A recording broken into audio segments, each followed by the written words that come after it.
Oi a todos que estão nos escutando e nos ouvindo. Aqui a gente vai trazer um seminário a respeito do mundo líquido e estético. A nossa questão norteadora é a realidade líquida e os desafios que se implicam com ela. A gente aqui, por ser um assunto que muitas pessoas podem considerar denso, trouxemos uma espécie de cronograma para vocês conseguirem acompanhar a gente de maneira mais clara. Então, primeiro a gente faz uma introdução, depois a gente aborda a modernidade líquida, depois a estatização do mundo, a era do hiperespetáculo e, por fim, a conclusão. O nosso grupo é composto por mim, Matheus, pelo Daniel, pelo Pedro, pelo Vitor, pela Karina e pela Kiara. Aqui a gente também trouxe os dois livros que vão nortear essa nosso seminário. Então, primeiramente, a gente tem a Modernidade Líquida, que justamente fala a respeito do que dá nome ao título, a modernidade líquida, onde o Zygmunt Bauman fala a respeito desse conceito, que diz que as interações, tanto políticas quanto sociais, são líquidas e não mais sólidas e engessadas como antes. Então, quando a gente fala de líquido, a gente fala de uma coisa mais fluida. E o segundo livro que a gente vai tratar como base do nosso seminário é A Estetização do Mundo, do Gilles Lipovetsky do Serroy, em que ele conta um pouco da história de como a estética sempre fez parte da sociedade humana, mas principalmente ele enfatiza sobre a era transestética e como é viver num momento em que o capitalismo é o capitalismo artista.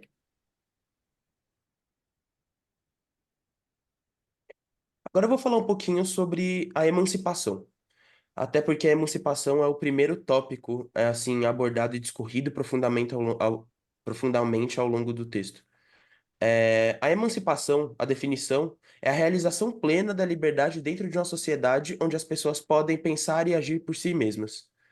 Com o tempo, surgiu a questão da administração burocrática, onde é, houve uma certa padronização do capitalismo e burocracia do Estado. Então o Estado tinha um objetivo de colocar as etiquetas e normas na sociedade e em grandes empresas. Com esse novo modelo, de padronização, a emancipação também acabou mudando. Agora é a realização plena do indivíduo contra a padronização colocada pelo capitalismo e a administração burocrática. Então é quando o indivíduo entende, essa administração burocrática e esse, de certa forma, autoritarismo e se revolta contra ele. E nesse contexto, surgem dois tipos de liberdade, sendo elas a liberdade positiva e a negativa. A negativa, como o próprio nome insinua, é basicamente quando não tem ninguém restringindo você, o que também é uma ideia totalmente neoliberal. E é um ponto importante para a liberdade plena, já que ajuda a se livrar da forte vigilância da sociedade sólida e desses conceitos que a gente via muito antigamente. E também a gente também tem a liberdade positiva, que é a criação de possibilidades para que a liberdade plena seja criada. Agora eu queria falar um pouco da liberdade na modernidade líquida. Queria começar esse tópico citando justamente uma frase do próprio Bauman que ele diz no livro: A liberdade sem precedentes que nossa sociedade oferece aos seus membros chegou, e com ela também uma impotência sem precedentes. Ele quer dizer com isso que o acesso atualmente é muito grande, então a gente tem tem a internet e a gente consegue acessar diversos meios de produção, tanto em produtos quanto midiáticos, de diversos lugares do mundo, em diversos locais. O maior exemplo disso é o celular. Então, assim surge uma falsa sensação de liberdade. Isso porque a imaginação não vai mais longe do que os nossos próprios desejos. E esse equilíbrio causa justamente isso que eu estou falando, que é a falsa sensação de liberdade. E também pasteuriza totalmente os nossos desejos. A sociedade líquida, ela tende a gerar essa falsa sensação de liberdade, e daí vem essa impotência sem precedentes que o Bauman falou anteriormente. Também é importante falar que os riscos e as contradições continuam sendo produzidos. É, mas, em vez delas serem pensadas numa esfera coletiva, como era antigamente, agora elas são pensadas numa questão mais individual. Então, por exemplo, a decisão de carreira e a da vida amorosa. Bom, agora passando para análise dos tipos de capitalismo do Bauman. Ele define que há o capitalismo leve e o capitalismo pesado. O leve enfatiza a inovação, flexibilidade, segmentação, personalização e as experiências de consumo. Na publicidade, eu resolvi trazer o exemplo de publicidades com influenciadores que utilizam um algoritmo de redes sociais para direcionar especificamente para você o tipo de conteúdo que ele acha que você vai curtir. E também ele utiliza da audiência que esse influenciador já tem para direcionar mais a publicidade. E assim também a gente vê que eles estão vendendo uma experiência de uso do produto, principalmente com o seriado Bridgerton, eles estão vendendo um evento para você se sentir que está no baile que passa na série. Já o capitalismo pesado, ele enfatiza durabilidade, tradição, estabilidade e eficiência e confiabilidade do produto. Então, eu peguei aqui umas propagandas que mostram mais aspectos específicos do produto ou razões de compra diretas, como a segurança do carro ou o conforto e a eficiência do aspirador. Também no capitalismo leve, a gente tem um número maior de autoridades que pode ser visto com os influenciadores, enquanto no capitalismo pesado a gente tem mais regras, regulações e supervisores. Aí, continuando nessa linha de pensamento do capitalismo pesado, a gente chega no Fordismo, mas para contextualizar isso, eu também quis trazer o Toyotismo, que são quase opostos. O Fordismo se concentra na produção de massa, uma coisa mais pós-industrial, com as linhas de produção mesmo, enquanto o Toyotismo é a produção sob demanda. E aqui eu já vou começar minha analogia da moda, falando em linhas de produção, e do lado direito, a gente vê uma mulher tecendo, fazendo tecido do zero na produção sob demanda. É, e isso também é baseado, né, nos carros, nos produtores de carros Ford e Toyota. Aí chegamos na parte aqui que eu quero falar sobre o indivíduo ser definido pelo que compra. O Bauman enfatiza muito isso no livro, que a gente é o que a gente compra e a gente se identifica pelo que compramos.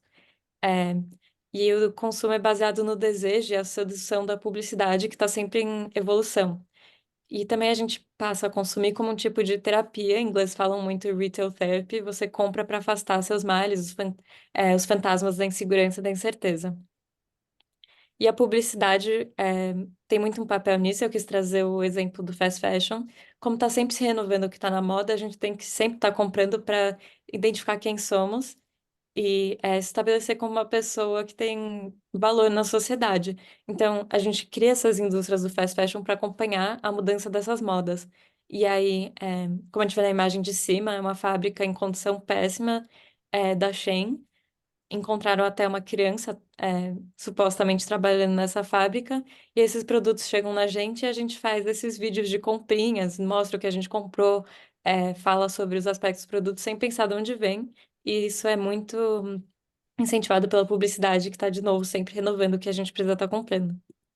E aí, para fechar isso, eu quis falar sobre a mudança da moda, como antigamente a gente pode ver aí nessa imagem, né? A gente passa por décadas definindo o que está na moda a cada 10 anos. E hoje em dia a gente já pode ter comprado uma coisa em janeiro que em dezembro está super ultrapassada e você vai sair na rua e não vão saber porque você está usando aquilo.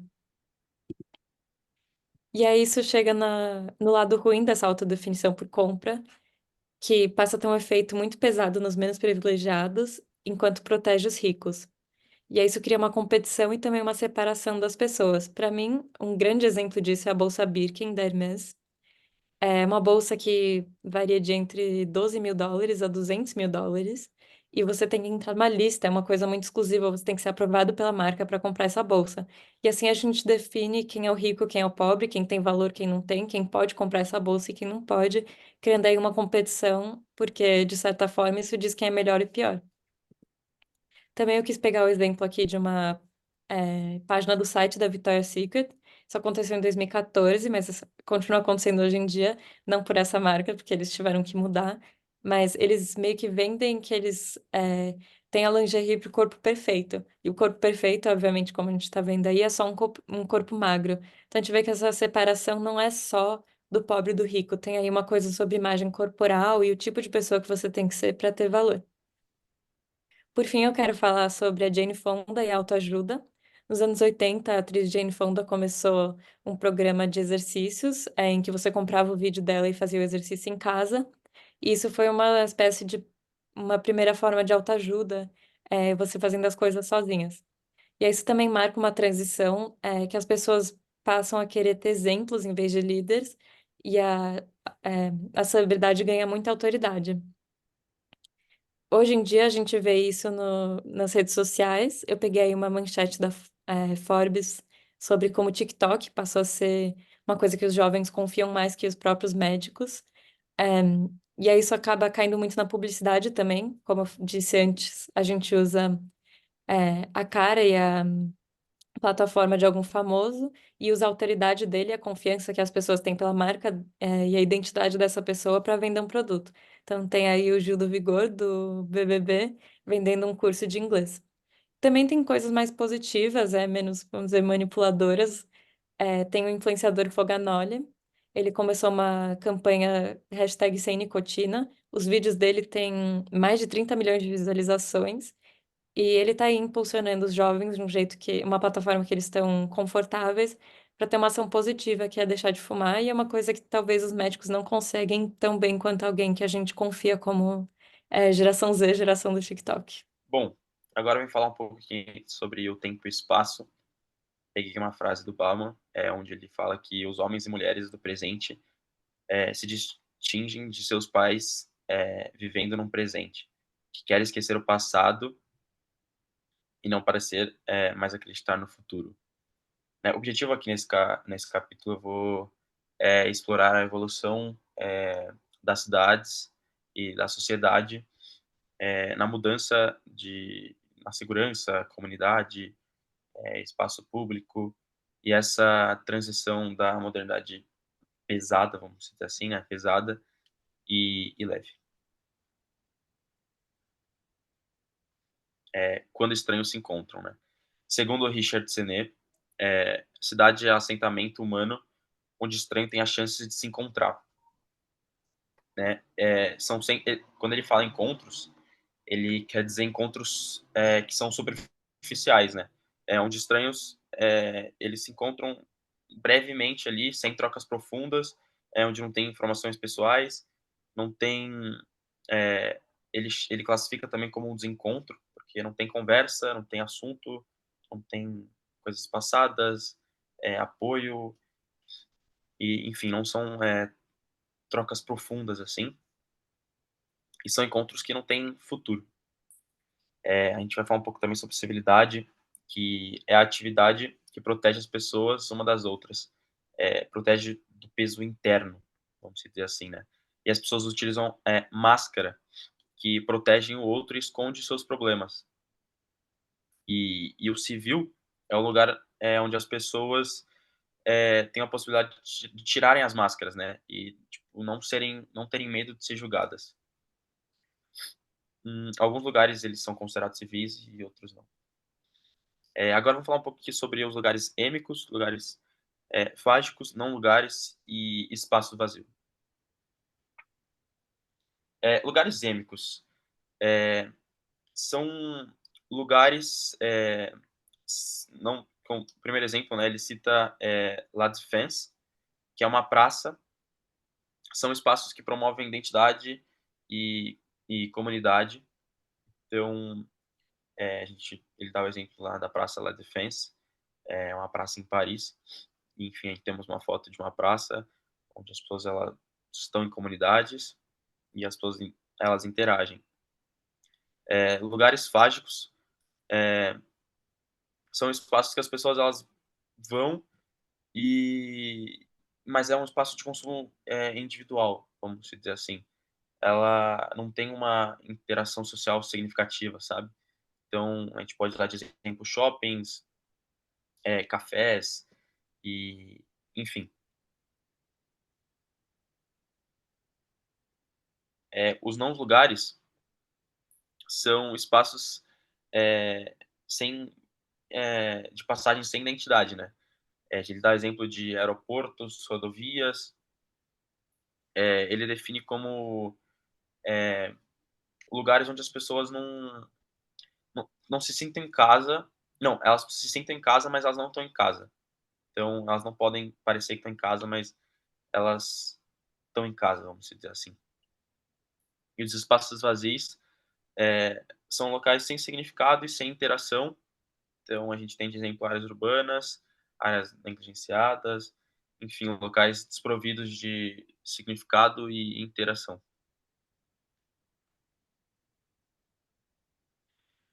Agora vamos falar um pouco sobre o não fale com estranhos, né?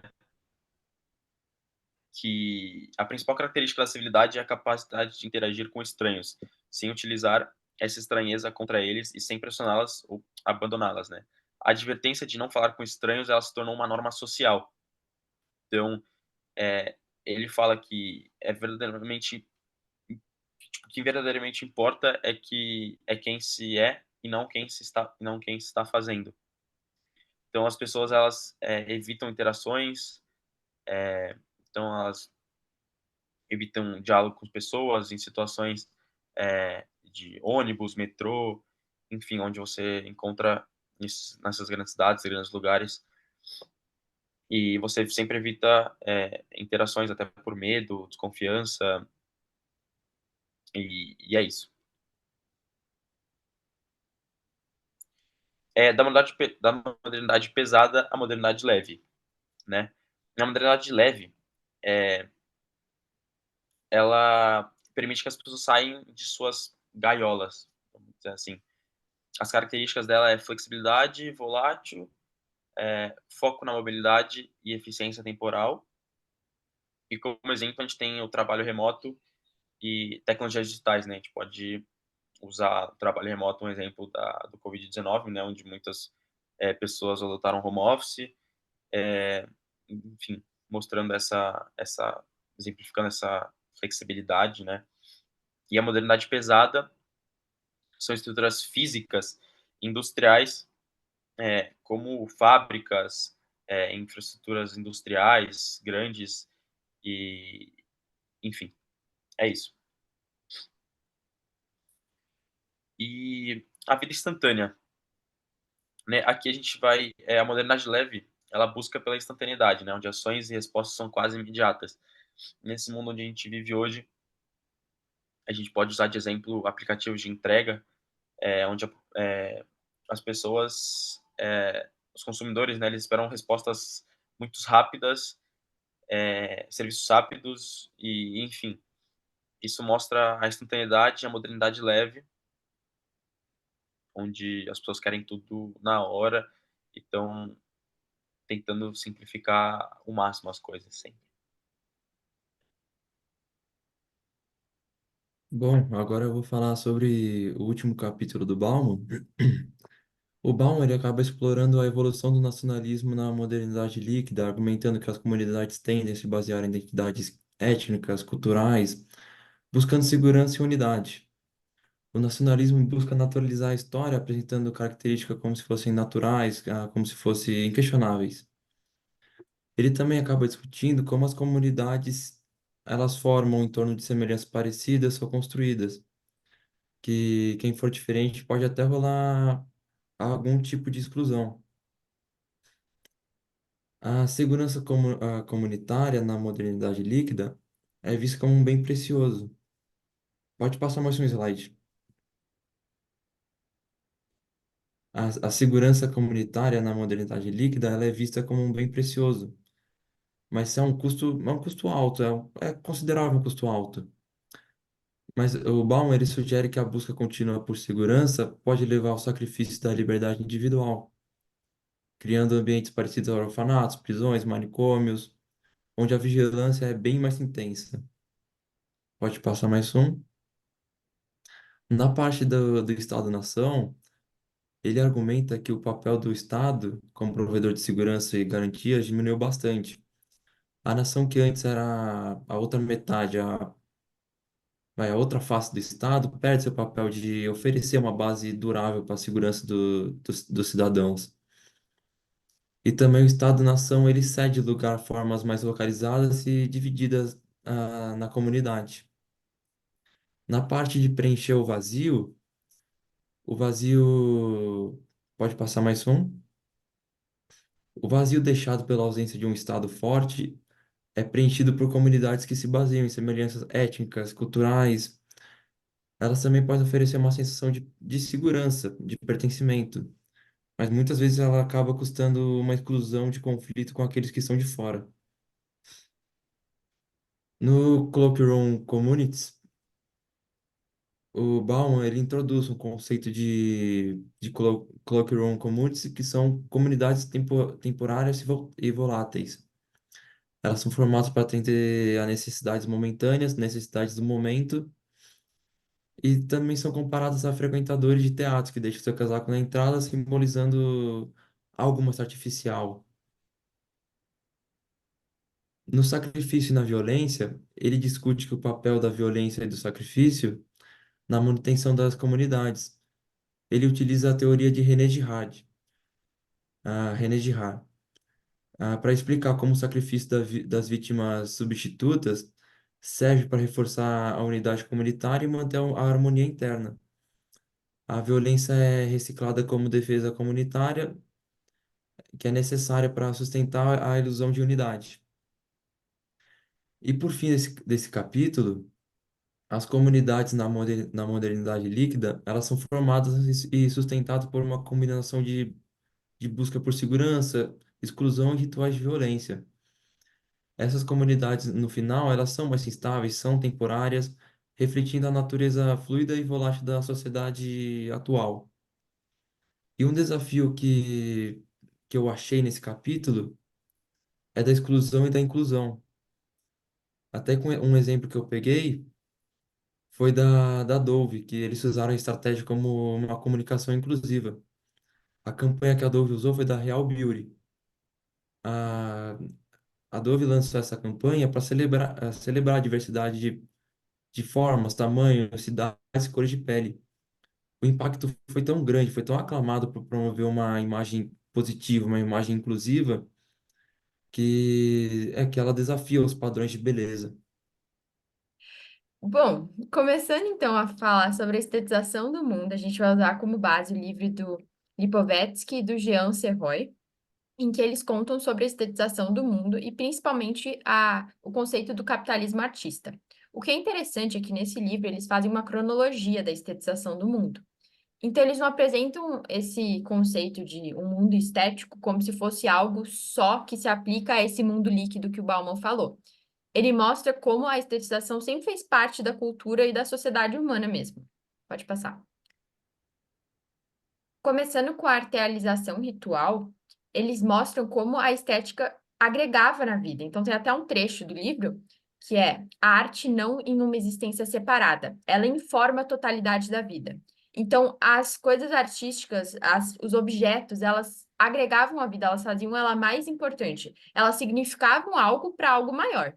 Por exemplo, as alianças em casamento são um ato simbólico, uma coisa que é já milenar e sempre foi muito importante, mas não só nessa cultura mais do Ocidente de alianças, em todas as culturas, em todas as sociedades humanas, sempre haviam rituais e coisas que faziam parte, objetos artísticos que faziam parte desses rituais. Então a gente pode até pensar, talvez não objetos, mas uma dança podia fazer parte de um ritual. Isso já era artealização ritual.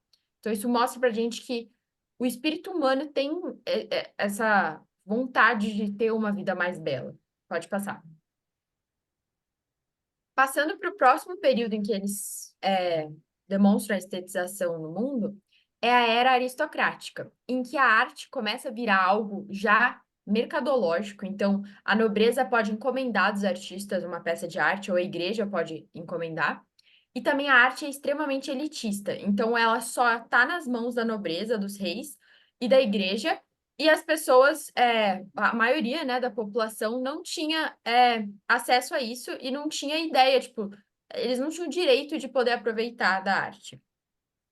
Pode passar? Aqui a gente tem uns exemplos, tipo, da era renascentista, né, com várias pinturas que hoje em dia a gente tem acesso a elas, por causa do fenômeno que eu vou trazer daqui a pouco. Pode passar? E aí a gente entra na era da estetização contemporânea. Ela é marcada por principalmente grafites na parede, em que tem essa libertação assim dos artistas, né, na rua, e também dos museus, que daqui a pouco a gente vai entrar mais nesse assunto, mas é isso que eu quis dizer com que a gente agora tem acesso a essas obras renascentistas. O que aconteceu nessa estetização contemporânea é que a globalização, pode já, a globalização começou a se manter, começou a se estabelecer mais e aumentar. E aí a gente entra numa era em que o fenômeno do trickle-down também está acontecendo. O trickle-down é um assunto mais do lado de consumo, que o Lipovetsky também já escreveu um livro sobre essa sociedade do consumo. E ele se aplica basicamente em quando a classe subordinada pega as coisas que a classe superior, tipo, determina como moda e começa a vestir. E aí a classe, tipo, maior, ela inventa outra moda para ela não estar igual ao povão, basicamente. E isso começa a acontecer em, por exemplo, essa foto do ateliê do Christian Dior, que, tipo, era uma coisa, tipo, um luxo. E aí marcas como Forever 21, Renner, começam a conseguir recriar essas peças muito mais fácil. Então, isso já é um fenômeno dessa época contemporânea, em que o acesso às roupas, por exemplo, não são mais algo de luxo, algo tão inacessível. É algo muito mais fácil de ser replicado, que também mexe um pouco com o que é que está como tendência, que nem a Chiara falou no começo, as coisas mudam muito rápido, porque o acesso também a elas é muito rápido. Pode passar. Aí, essa parte da estetização contemporânea, que a gente tem esse fenômeno da globalização, o fenômeno dos grafites, de museus, também tem uma oposição, tipo, no comecinho dela, em que a arte, apesar de ela se emancipar da burguesia e da igreja e da nobreza, os artistas, eles são opostos à burguesia, são anti a esse capitalismo, mas ao mesmo tempo eles também estão comercializando a arte deles. Então, ao mesmo tempo que eles se emancipam da nobreza e da igreja, eles se juntam ao mercado, de certa forma. Nesse momento, o mercado, ele não é o mercado das artes. Ele está junto ao mercado mesmo e começa a entrar uma imersão entre a indústria mesmo, a indústria cultural, e tudo vira um produto só. Pode passar. Aí a gente tem aqui, por fim, uma das grandes exemplos da sacralização da arte, que é os museus, que são realmente uma forma de que, basicamente, qualquer pessoa que puder entrar no museu tem o acesso a obras de arte que antes eram totalmente fechadas só para um rei, para a rainha, e eram muito mais difíceis de terem acesso. Então, hoje em dia, a gente tem populações que nunca foram imaginadas que poderiam ter acesso a uma obra de arte assim, e agora elas têm por causa de espaços públicos que nem os museus. Pode passar. Nessa era contemporânea, as coisas já são muito mais estilizadas do que antes, em que a vida começa a ser muito mais estética. Então, não é mais alguns produtos que fazem parte de rituais, ou não é mais uma peça de arte na sua sala, uma peça de arte no castelo. Agora, a vida realmente é muito mais conturbada com coisas visuais mesmo. Então, por exemplo, tem a questão de propagandas, quando publicamente ainda podiam se expor tantos cartazes de propagandas. A gente tem exemplos aqui nos slides de propagandas vintage que marcaram bastante a era, principalmente para nós publicitários, são uma referência, porque eles realmente se esforçavam para colocar chamar bastante atenção e foi algo novo. E a gente também tem mais recentemente, mas muita coisa aconteceu desde então. A gente tem a entrada do smartphone na nossa vida, que também já é um produto muito mais estilizado, que traz para a gente capacidades muito fora da nossa caixa do que a gente imaginava 30 anos atrás, 20 anos atrás. Pode passar. A beleza, ela vira nesse momento já uma coisa completamente comercializada. Então, por causa do mundo muito mais tecnológico, por causa dos celulares, por causa dessa ideia da cultura do consumo, do mundo líquido, fora do padrão, tudo mudando, a beleza também vira uma mercadoria e ela faz parte disso no sentido em que a estética própria transforma na nossa identidade humana. Então, o consumo é a nossa identidade, a nossa estética é a nossa identidade, tudo menos nosso espírito humano mesmo. Pode passar. Aí a gente entra na era transestética, que é o que foca com o capitalismo artista também, e é o que está acontecendo agora nesse mundo que o Bauman chama como líquido, e o Lipovetsky entra com esse conceito da era transestética, em que a gente passa a enxergar a estética não só como algo visual, mas sim experiencial. A estética é tudo na nossa vida, não é só o que a gente enxerga, é o que a gente é o que a gente, o que a gente sente. A nossa vida inteira tem que ser estética.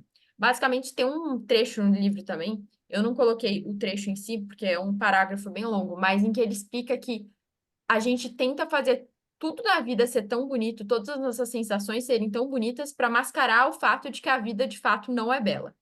Pode passar. Aí entra o questionamento do que eu falei na época da arterialização dos rituais, em que hoje em dia um casamento parece muito mais importante do que de fato o matrimônio que é celebrado naquela festa. E aí a gente consegue ver a grande diferença de pessoas que planejam casamentos por anos e anos e anos para ter aquele momento de 8 horas de festa, mas se é que de fato realmente eles estão priorizando a união de duas pessoas que antes era tão importante, tão sagrado naquele mundo quando ele não era tão líquido. Pode passar. Aí a gente tem aqui exemplos de o que é esse mundo transestético, do que a gente está falando, o que são essas experiências, e são coisas que estão no nosso dia a dia já. Às vezes a gente está tão acostumado que a gente não percebe, mas os shows de música viraram muito mais do que simplesmente um som. Os filtros no Instagram, nas redes sociais, viraram uma experiência muito mais sensorial. Exposições de arte viraram coisas bizarramente sensoriais. O metaverso é um grande exemplo disso. E os filtros de beleza, que nessa imagem mostra a mulher meio deformada. Pode passar. A gente tem, passando daquela coisa que a beleza vira uma mercadoria, a aparência humana e a identidade humana viram cada vez mais, esse exagero que já acontecia na época contemporânea, agora está muito maior por causa desses filtros tão experienciais, que realmente uma pessoa, até uma Kylie Jenner da vida, que tem já as plásticas da estética contemporânea, ela pode colocar um filtro e mudar ainda mais. Então, você realmente não tem ideia de qual é a verdadeira aparência de um ser humano. E mais importante, a gente coloca muita importância nesse fenômeno, que é a aparência. Pode passar.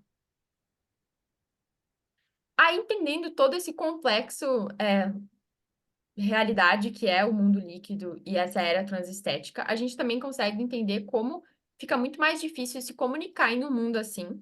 E por isso a gente traz 3 dificuldades principais que vêm nessa era transestética. Pode passar. As primeiras 2 é a ética, do lado de entender a realidade do que traz para a vida do ser humano tudo isso e se comunicar num mundo tão chamativo e tão estimulante. E também como, de fato, se comunicar com eficácia. Então, na questão da ética, a gente precisa entender que toda essa questão de inseguranças de aparência e essa questão de estigmas de beleza, a questão também da identidade ser baseada no consumo, tudo isso a gente tem que entender muito bem antes de tratar com essas questões de, tipo, tentar forçar essa parte de experiências sensoriais. Até que ponto é certo você fazer isso? Aí a eficácia, tipo, mesmo se você achar que é importante, como que você vai conseguir fazer isso em um mundo com tantas cores, tantas luzes? E aí a gente entra na questão da economia da atenção, que muita pessoa já fala atualmente, que é um grande fenômeno, em que as pessoas, a gente recebe muita informação, então é muito difícil você, de fato, conseguir captar o seu público. Pode passar. O terceiro lado é essa liquidez que a gente falou sobre o Bauman no começo, em que tudo também está mudando. Então, mesmo se você ter uma estratégia boa de se comunicar e você achar que você está fazendo algo certo, provavelmente até você chegar nesse ponto já mudou tudo e já tem outra moda para você seguir. Pode passar. A proposta é que a gente priorize mais a qualidade nos nossos conteúdos sobre a quantidade. E um dos exemplos de ver que a sociedade está realmente pedindo para isso é um dos mais novos hits do cinema, que foi a Barbie, e também uma das séries mais aclamadas dos últimos anos, que foi Game of Thrones. Barbie, por mais que tenha muito o fator de ser uma pauta muito importante, porque chamou a atenção por quebrar muitos estigmas e ser uma crítica bem forte na sociedade, não foge o fato de que foi um filme que demorou muito tempo para ser feito e que a produção cinematográfica foi muito bem feita, que nem filmes de anos atrás, em que realmente era um evento aquele filme, as estreias, era algo esperado, era um entretenimento, não era um passatempo. E Game of Thrones também, em que as temporadas novas foram relançadas em grandes espaços de tempo que levava realmente para fazer uma coisa com qualidade, com uma história mesmo construída. E aí, um exemplo na música também que a gente tem é a Rihanna, que está há muito tempo sem fazer música, só que já afirmou que não tá querendo fazer música com tanta pressa assim, porque se ela for soltar música, ela quer algo com qualidade. Isso é uma pessoa que realmente está querendo soltar a arte dela. E a gente tem o exemplo da Taylor Swift, que apesar de ser uma artista super renomada, com muitos prêmios e com muitas músicas que várias pessoas falam que tem bastante qualidade, isso não é uma questão. Só que tipo, em últimos tempos, ela lançou 2 álbuns enquanto estava numa tour internacional, regravando vários álbuns antigos.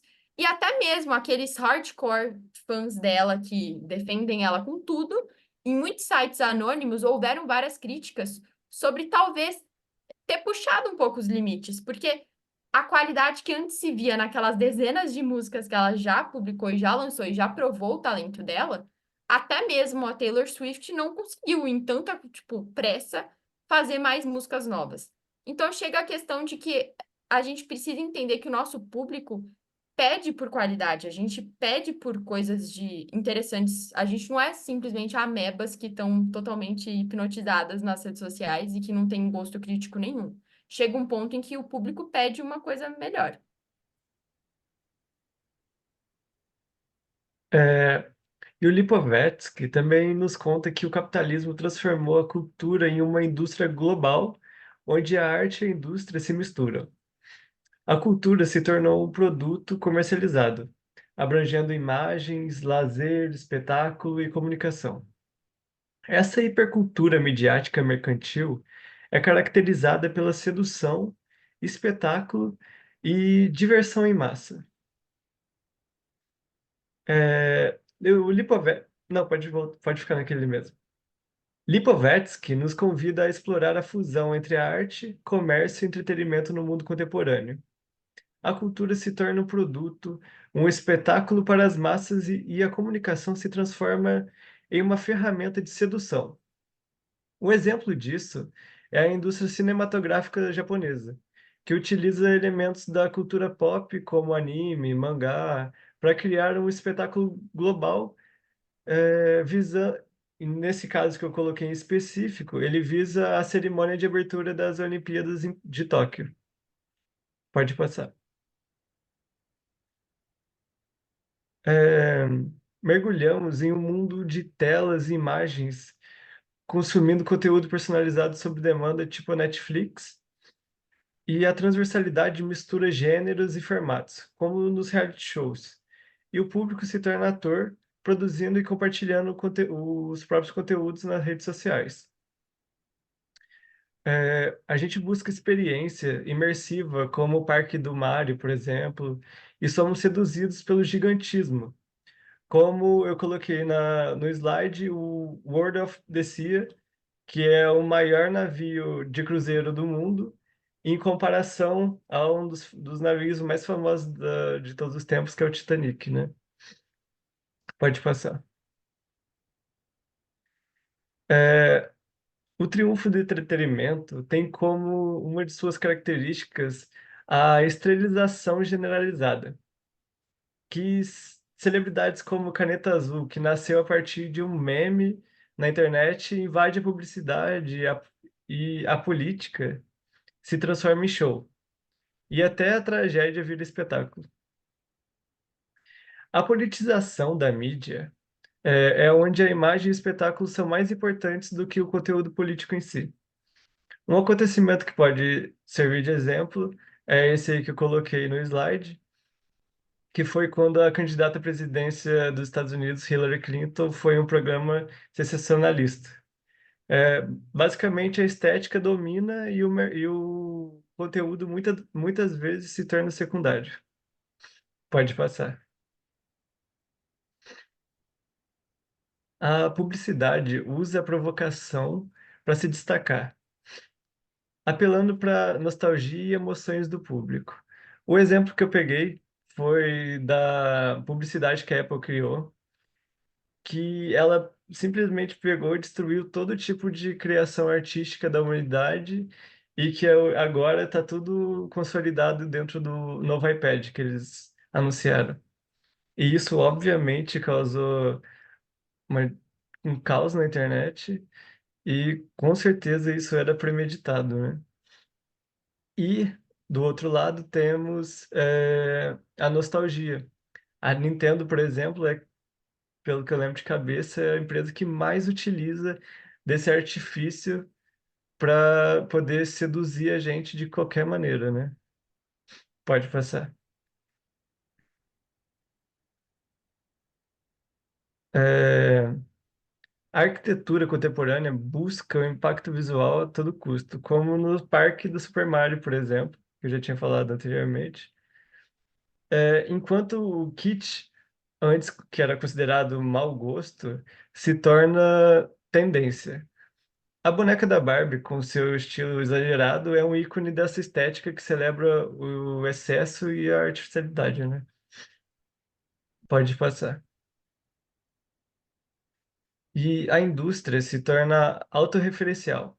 Como nos filmes sobre a cultura pop, se retroalimenta, é, igual nos filmes dos Vingadores, que é baseado em quadrinho. Então, você pode ver que é um jeito de retroalimentação dentro da indústria midiática, né? E também temos o sensacional e o abjeto, que eu peguei no caso do clipe novo da Luísa Sonza, que busca não só o clipe, mas esse sensacional e abjeto, eles buscam chocar os telespectadores. E no caso desse clipe, que é o Campo de Morango, da Luísa Sonza, ele foi criado com o intuito de chocar o público que foi assistir. A música se transforma em espetáculo visual, como nos videoclipes da Lady Gaga e vários outros famosos, né? Pode passar. O futuro da comunicação estética vai continuar evoluindo. A estetização da comunicação vai sempre buscar novas formas de espetáculo e conexão emocional com o público. A autenticidade e a relevância do conteúdo serão desafios nesse mundo saturado de imagens. E a campanha que eu coloquei de exemplo, que também foi citada anteriormente, porque realmente reverberou muito, é a Real Beleza da Dove, que ele fez em diversos países. Eu acho que o Brasil foi quem criou essa publicidade, essa peça. É um exemplo de como a publicidade pode ir além da estética e promover valores importantes. Pode passar. Eu acho que com isso, a gente e vocês que escutaram até aqui conseguem concluir e analisar diversos aspectos sociais que eu não diria que são bons ou ruins, mas eu diria que são inquestionáveis e que acontecem na nossa sociedade e no nosso dia a dia. E assim a gente percebe que esses processos ocorrem não de maneira aleatória, mas sim como um processo. Agora, falando um pouquinho do ponto de vista da publicidade, que é nossa área de estudo, né? A gente percebe o quão difíceis são os desafios que a gente tem que a gente vai ter que enfrentar e que enfrentamos, e como a gente precisa lidar de forma mais fluida e contínua, e não da forma engessada de antigamente. A gente também percebe que essa área de atuação nossa, como dito, a publicidade, é uma grande forma de poder, e de influência das pessoas, e que a gente tem que ter muita ética em relação a qualquer decisão que a gente for fazer em nossos futuros empregos. E como observação final, a gente queria falar aqui também que todas as notas vão ser divididas, igualmente para todos os componentes do grupo, e que a gente, por questões estéticas, decidiu não apresentar as referências bibliográficas que estão no próximo slide. Então, professor, você pode acessar. E é isso. É isso.